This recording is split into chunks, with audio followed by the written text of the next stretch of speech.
દર્શક મિત્રો, અમારી ચેનલ મહાદેવ 27 માં ફરી એકવાર આપનું હાર્દિક સ્વાગત છે.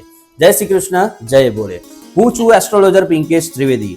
તો તમે જાણો છો એમ આજે છે 7 સપ્ટેમ્બર 2025 રવિવાર અને ચંદ્રગ્રહણ. આગલા વિડીયોમાં મેં તમને ચંદ્રગ્રહણના દરેક ફેઝ વિશે જાણકારી આપી હતી.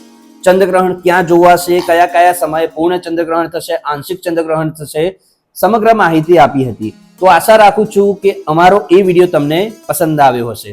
હવે એ વિડીયોમાં મેં તમને બધાને જણાવ્યું હતું કે આ ચંદ્રગ્રહણથી આપના રાશિ ચક્રની ચંદ્ર રાશિ પર આવનારા 15 દિવસ દરમિયાન શું અસરો થશે તે હું તમને નેક્સ્ટ વિડીયોમાં જણાવીશ. તો આજના આપના આ વિડીયોમાં હું તમને તે જ વસ્તુ જણાવવા જઈ રહ્યો છું. દર્શક મિત્રો, રાશિ ચક્રની પ્રથમ રાશિ એટલે કે મેષ રાશિ. આ રાશિના જાતકો માટે આજનું ગ્રહણ લાભકારી સાબિત થાય. શારીરિક તથા માનસિક સ્વસ્થતાનો અનુભવ થાય. નવા કાર્ય માટે ભાગ્ય સાથ આપે. આવનારા 15 દિવસ આપના માટે લાભકારી સાબિત થાય. આપનો ભાગ્યાંક છે 4. શુભ રંગ છે લીલો. આવક જાવક રેશિયો છે 8:3. દ્વિતીય રાશિ એટલે કે વૃષભ રાશિ.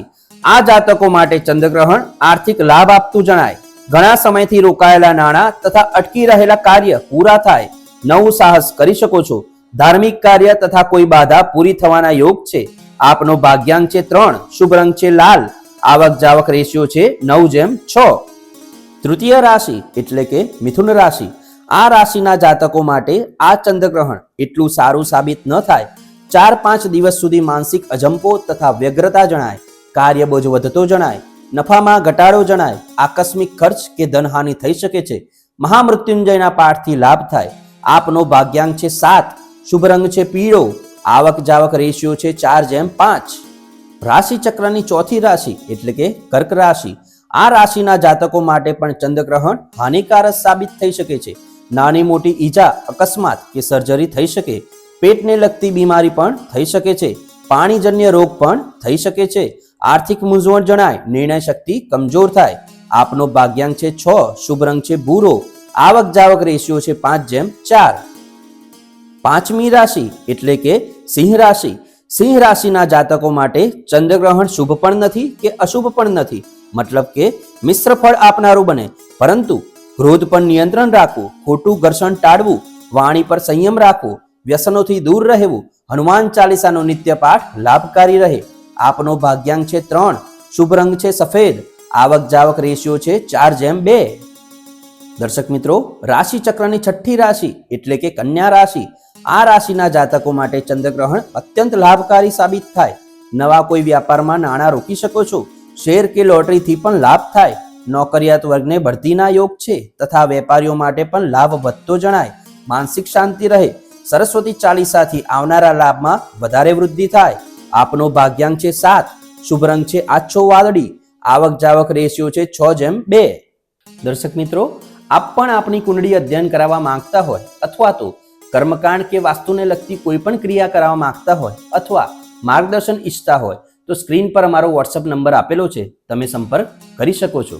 તો જોઈએ રાશિ ચક્રની 7મી રાશિ એટલે કે તુલા રાશિ.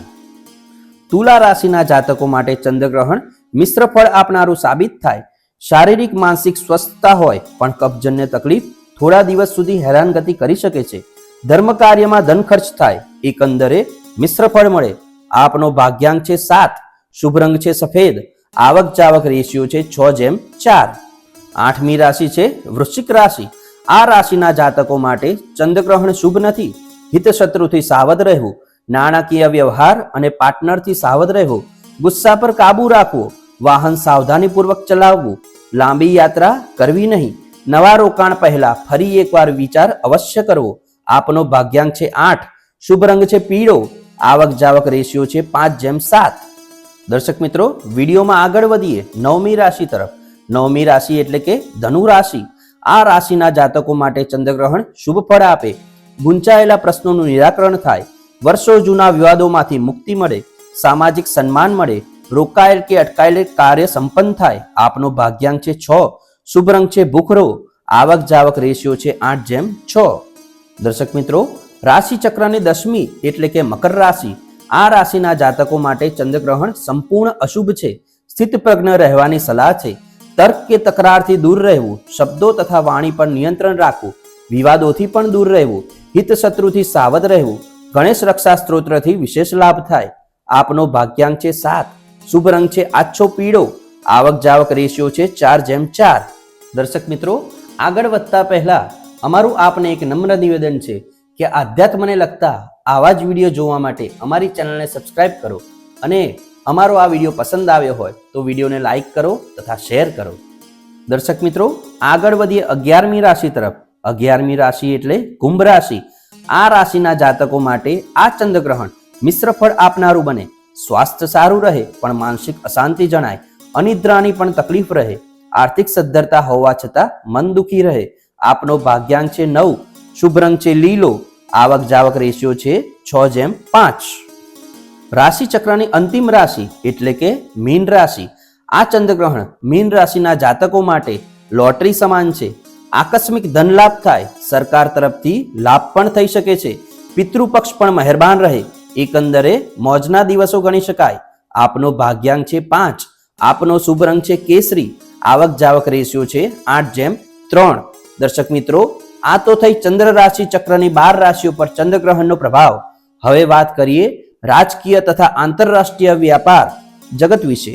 આવનારા સમયમાં અર્થતંત્રમાં મોટી હલચલ થઈ શકે છે. ધાતુના ભાવમાં ભયંકર ઉછાળો આવી શકે છે. શેર માર્કેટ પર ખૂબ જ વિપરીત અસરો જોવા મળશે.